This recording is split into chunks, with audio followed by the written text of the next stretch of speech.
Earth signs, tignan po natin kung ano ang mensahe para sa iyo ngayong araw. Keep in mind po na ito ay general reading lamang, so hindi po lahat ay makaka-relate, so be open-minded.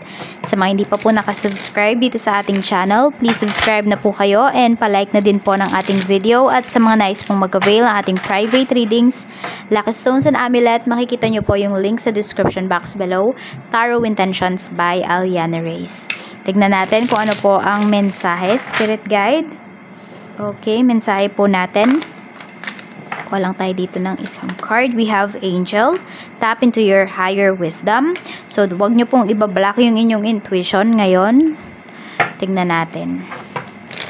Spirit Guide. Ayan. Meron dito kasi, parang, di ko alam kung mind games yung nilalaro ng tao na to. Parang pinaglalaroan niya kayo. Ganyan. Yung isipan po ninyo. Gusto niya mag-isip talaga kayo. So, parang matira-matibay dito. Tignan natin. Parang more on pride. Pwedeng pride yung pinapagana ng tao na to. Three of Swords. Okay. So, yan nga. Nasasaktan yung iba sa inyo dito. The Fool. May nagloloko. Page of Pentacles. Ayan. So, nagtataka kayo. Bakit ganun? Sinasabi ninyo, ba't ganun? Binigay mo naman lahat towards dito sa sitwasyon na to, towards sa relationship na to, pero bakit walang progress? Parang ikaw na lang yung laging nagbibigay. Ayan. So, ang dami mong sinacrifice dito. Yun yung pinapakita dito, Earth Signs eh. Ang dami mong sinacrifice na opportunities. Lagi mong pinipili yung relationship na to.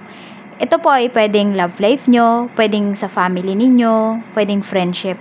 Ayan. Basta kung ano man yung papasok sa isipan ninyo. Kaya lang kasi parang hindi pinapahalagahan yung mga sacrifices mo dito. Ayan. Parang ikaw na lang yung laging nasasaktan sa huli. Yun yung lumalabas. Kaya sinasabi sa inyo dito ni Universe, gamitin nyo yung isipan ninyo ngayon. Kasi may mga tao talaga dito na magta-take advantage sa inyo. Ayan no, ang daming delays na nangyari sa life mo. Alam mo yung, ito lang yung target mo naman, pero nagkanda loko-loko siya. Nagkanda delay siya. So, medyo nagsisisi yung iba sa inyo kung bakit nyo ba sinunod yung tao na yon or bakit ba kayo nag-sacrifice because of that person. Tignan natin kung ano pa yung mensahe para sa'yo pagdating naman sa iyong trabaho. Meron tayong Queen of Wands. Meron sobrang demanding dito na katrabaho mo. Parang meron na lang pupulutin. Diba may nalaglag siya, ikaw pa yung papupulutin niya. Makikisuyo pa siya sa'yo kahit abot na abot naman niya, kahit kayang-kaya niyang abutin yung bagay na yun. We have Five of Wands. Ikaw naman dito dahil ayaw mo na lang na may masabi, ayaw mo na lang na mag-away. So, parang yung inuutos niya sa'yo ay susundin mo na lang. Yun. Parang di ka na ba magsasalita? Hindi ka naaangal. Ayan, Eight of Swords. Bakit? Yung iba po kasi sa inyo, pwedeng hinihintay nyo na lang talaga dito na kayo po ay parang matapos yung kontrata, makaalis talaga kayo dito. Meron tayong King of Cups, pero mukhang may kukontra. Meron dito, parang gini-guilt trip ka. Oo. So, mag-ingat ka dun sa tao na yon. Huwag kang papadala. Kasi iba sa inyo, gustong-gusto nyo nang umalis dito sa work na to. Pero may isang tao dito na tututol. Yan, parang hindi siya happy na aalis ka dito. Pwedeng boss mo yan. Parang tinatakot ka ganun. Merong ganung energy dito. Tignan natin pagdating po sa kaperahan. We have Seven of Wands. Okay. So, pagdating naman dito sa pera mo, wala namang nagagawa yung ibang tao. Kasi pwedeng ikaw talaga yung humahawak ng pera mo. At very hands-on po yung iba sa inyo dito. Ayan. Meron lang dito, kung merong nangutang sa'yo nung isang, hindi ko alam kung kailan ba nangutang yung tao na to. Babalik ulit siya sa'yo. Pwedeng mangungutang ulit yan. So, medyo lapitin yung iba sa inyo na mga mangungutang dito. Ayan. So, hindi na kayo natutuwa dito sa taong to. So, pwedeng meron kayong masabi sa kanya. Or parang dediretsahin nyo na siya. Yun yung nakikita ko mga energy dito. Parang lalabas tuloy. Medyo may pagka-arrogante ka. The way na kakausapin mo yung taong to. So, medyo mag-ingat ka. The way na sasabihan mo yung tao na to. Pero kasi kahit alam mo, kahit ano naman yung sabihin mo sa kanya, kahit nga sobrang, parang alam mo yung parang anghel ka na magsasabi sa kanya na tumatanggi ka. Once na tumanggi ka, masama ka na, diba? So, yan, tagapin mo na lang kung ano yung sasabihin ng tao na to or gagawin ng tao na to. Basta alam mo sa sarili mo na nasa iyo yung pera mo. Tignan natin ano pa yung mensahe. At least kung galit man siya sa'yo, ay di niya naman nautang yung pera mo. Tignan natin ano pa yung mensahe spirit guide. Pagdating naman po sa negosyo, kung meron po kayo negosyo, okay, meron tayo ditong 4 of Pentacles. Meron kayong kailangan na ditong palitan na equipments. Ayan po, yung iba sa inyo kulang yata kayo sa manpower. Baka hindi nyo talaga ng tao ngayon. Baka on call, ayan, meron kayong matatawagan na pwede pong makatulong sa inyo. Yes. Ayan, wag po kayong manghinayang kasi yung production ninyo yung naaantala kapag kayo po ay kulang sa tao. Meron tayong Page of Cups. Ayan, meron namang reading tumulong sa'yo dito. At saka mabait yung tao na to, yun yung nakikita ko. Pero syempre, kailangan mo pa rin siyang bayaran, ano. Ayan, o, 10 of Pentacles. Maganda po yung sales ninyo ngayong araw. Yun nga, pwedeng kulang lang talaga kayo sa, ano, sa tao ngayon. Kaya po, ayan, kung meron namang makakatulong sa inyo, could be pwedeng family member yan, eh, di i-push nyo na po, ano, pakiusapan nyo siya. Kasi mukhang papayag naman. Tignan po natin pagdating naman sa love life para po sa mga single. We have the devil but in reverse na siya. So meron dito nakaka-recover na kayo. Galing yung iba sa inyo sa toxic relationship.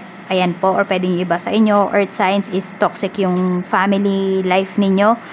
I mean, yung iba po sa inyo pwedeng yung nanay at tatay nyo lagi nag-aaway. So pwedeng kayo ngayon is yun yung ayaw nyong mangyari pag pumasok kayo sa relationship. Kaya medyo nag-iingat talaga kayo dito.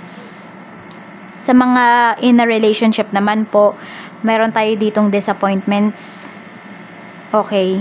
So, pwedeng, di ko alam kung may usapan kayo ng person mo eh. Parang mas pinipili niya kasi yung trabaho niya. Sobrang, ano niya po ngayon sa trabaho, sobrang hardworking niya nung person mo. Actually, parang hindi lang naman ngayon yan eh. Iniintindi mo naman, kaya lang kasi nadidisappoint kayo. Hindi nyo maiwasan na magtampo. Or pwedeng baliktad, no? Earth sign, sa inyo yata may nagtatampo yung person mo sa'yo kasi yon, nangako ka sa kanya tas hindi mo tinupad, kaya wag na po kayo mangangako earth signs kung hindi nyo kayang tuparin kasi nag-e-expect tong person mo. Medyo ano pa naman to, water signs yung iba sa inyo na ano ninyo, na person ninyo.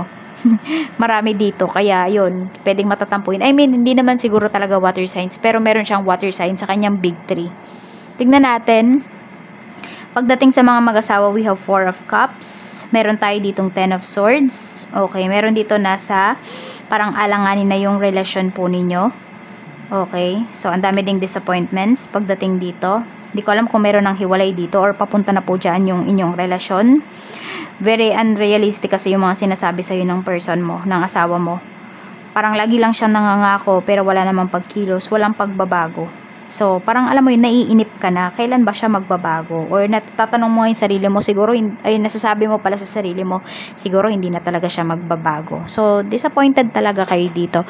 At saka pwedeng may naninira din, meron din talagang naninira dito sa ano ninyo eh, sa marriage ninyo.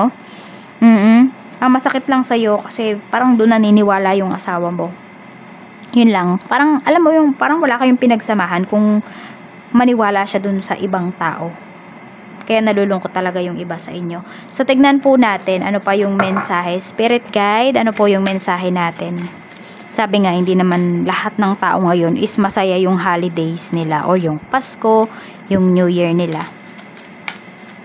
We have, I don't want to be who I used to be. You deserve better. Ayun, meron dito pinagtutulakan yata kayo.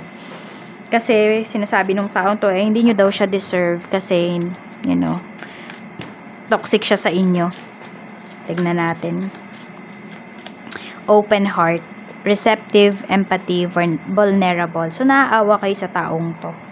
Tapos, alam niyo kahit nag-open up na kayo sa taong to, parang hindi pa rin niya talaga ma-accept na parang sa kanya kayo mapupunta, ganyan. Feeling niya, parang ano, feeling niya undeserving siya.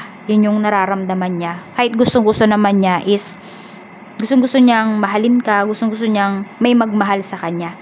So, pwedeng may trauma yung taong to. Ayan. Gusto niya siguro gawin mo ng better yung kanyang sarili.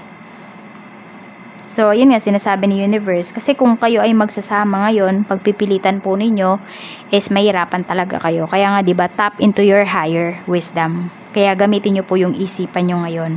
Kahit sa anong sitwasyon ngayon, mas gamitin nyo po yung isipan ninyo. Yan lamang po. Maraming salamat. Mag-iingat po kayo always. More blessings to come and enjoy the rest of your day. Bye-bye!